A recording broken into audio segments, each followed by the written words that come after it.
Neste vídeo eu vou falar da diferença entre uma intelectual e uma pensadora.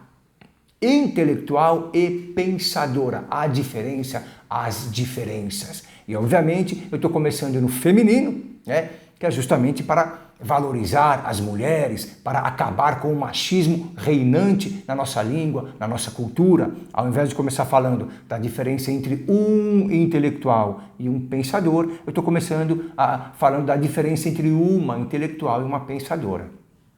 Se a gente olhar no dicionário, por exemplo, está tudo no masculino, né? Aluno, pensador, professor, médico, engenheiro.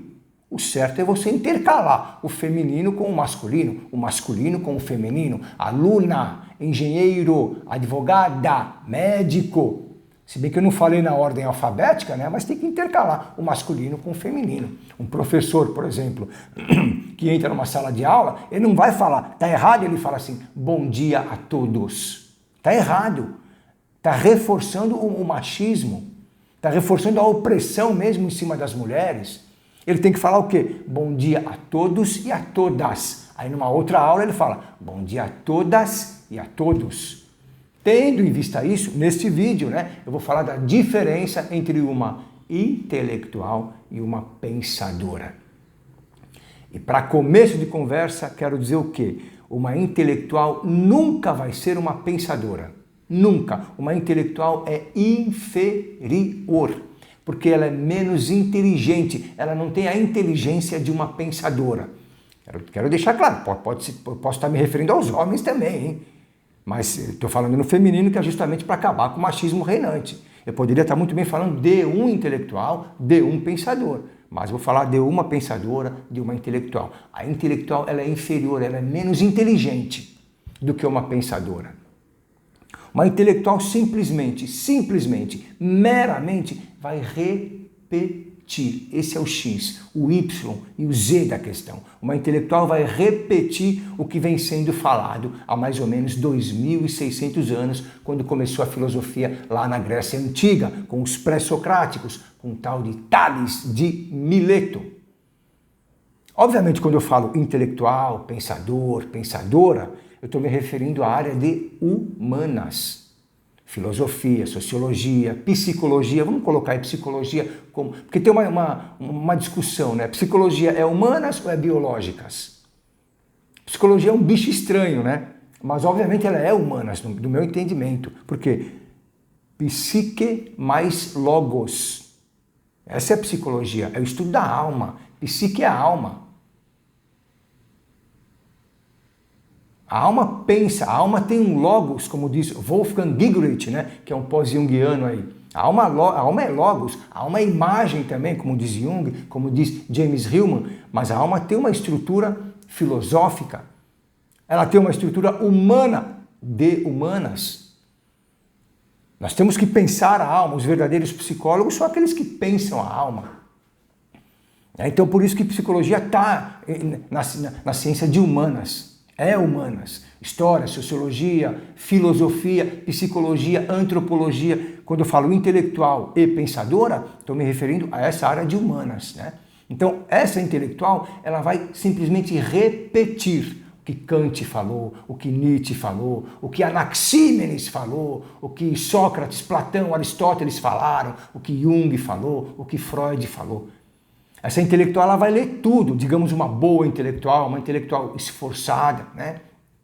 Com uma certa inteligência, claro, mas ela não tem a inteligência da pensadora. Ela vai ler esses caras, essas mulheres, esses homens, vai entender e ela vai negar ou vai afirmar no seu trabalho acadêmico, no seu trabalho intelectual. Ela vai afirmar, ela vai negar, olha, Nietzsche falou isso sobre o cristianismo e isso está errado por causa disso, disso e disso. Jung falou isso sobre o inconsciente coletivo, sobre o arquétipo masculino, sobre o arquétipo feminino, e isso está certo por causa disso, disso e disso. Esse é o trabalho da intelectual, do intelectual. É um trabalho de papagaio. São como se fossem papagaios, vão repetir. Por quê? Porque não vão criar nada novo. Aí que está. O trabalho dessas pessoas vai ser simplesmente focado sobre, em cima do que os outros e as outras produziram e vem produzindo aí há 2.600 anos. Ela não propõe um novo tipo de pensamento. Por quê? Porque ela não tem inteligência. Já um pensador, já uma pensadora, vai propor um novo tipo de pensamento. É um Freud, é Jung, é Hannah Arendt, né? É Karl Marx, Sócrates, Platão. Esses aí são pensadores, são filósofos mesmo, no sentido mais profundo, da mais alta inteligência. Um pensador, uma pensadora vai revolucionar, vai colocar um tipo de pensamento novo, vai mudar o jeito das pessoas entenderem a vida. Então o pensador, a pensadora é mais inteligente do que uma intelectual. Uma intelectual ela vai simplesmente afirmar ou negar, através do quê? Da repetição e do estudo árduo do que foi escrito, do que foi falado, né? Do que vem sendo falado aí há 2000 anos mais 600 anos. Né? Então a inteligência é o X da questão aí. A intelectual não tem a inteligência de uma pensadora. Ou seja, o que é inteligência? Inteligência é a capacidade de você produzir imagens na sua mente. Isso é inteligência. É a capacidade de produção autônoma, autêntica de imagens. São insights que as pessoas têm.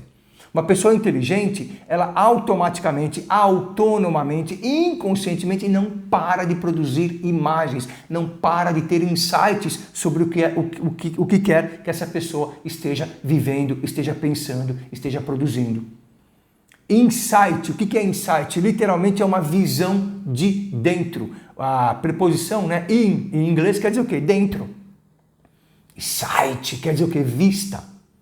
Vista de dentro, visão de dentro, imagens que vêm de dentro, introvisão, uma palavra que eu lembro que Nietzsche falou, não sei se cabe nesse contexto aqui, mas me veio à memória agora, como eu sou inteligente, como estou produzindo como eu tenho esses insights, né? Só que eu não sei se essa introvisão de Nietzsche tem a ver com o que eu estou falando, tá? Então, só estou querendo dizer o quê? Insight, uma visão que vem de dentro. Uma pessoa inteligente produz esses insights. Ela tem essas visões, ela tem imagens que pipocam na mente dela. Isso é inteligência, porque a inteligência ela vem da alma. Ela se processa na mente. A gente percebe as imagens na mente, claro, mas ela vem da onde? Ela vem da alma. E alma não é uma energia que vem do mundo astral, do mundo dos espíritos. Não, não é isso. A alma, ela se forma quando começa a formar o feto. A alma se dá, a alma surge quando tem o encontro lá do espermatozoide com o óvulo. Está formando o coraçãozinho, o pezinho da criança, e aí está formando a alma. O que é a alma? É o sentimento, é a emoção, é a sensação, é o instinto, é o desejo, é a intuição, é a sensibilidade, uma série de energias que tem nas pessoas. Uma pessoa inteligente, ela tem uma alma grande. E essa alma está percebendo, está sentindo o mundo e está mandando para a cabeça dela o quê? Essas imagens, esses insights, essas intuições, esses eurecas da vida. Então uma pensadora, ela tem uma inteligência maior, ela tem uma alma maior, ela tem uma inteligência superior a uma intelectual. Ela tem uma alma maior, ela tem imagens que invadem a mente dela toda hora. Então por isso que uma pensadora, um pensador, eles vão propor caminhos novos para o pensamento, por causa dessa inteligência superior. Uma intelectual não tem essa condição biológica, porque a alma é biológica, a alma é fisiológica. É uma alma pequena, a pessoa que não tem tanta inteligência tem uma alma reduzida, vai ter uma inteligência inferior. Então uma intelectual, ela é inferior, ela é menos inteligente do que uma pensadora. Essa aí é a diferença. E para terminar, eu queria dizer o seguinte, muito cuidado com os intelectuais, com as intelectuais, porque falar palavras bonitas, repetir o que Nietzsche falou sobre o cristianismo, negar o que Freud falou sobre a sexualidade, afirmar ou negar o que Platão falou sobre isso, sobre o mito da caverna, por exemplo, desfilar coisas sobre o mito da caverna, é simplesmente repetir o que esses grandes aí falaram, pode fascinar.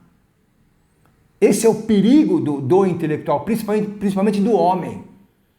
Porque o homem tem uma eloquência, ele tem um falar, muitos têm um carisma, tem um tipo de voz que podem fascinar as mulheres.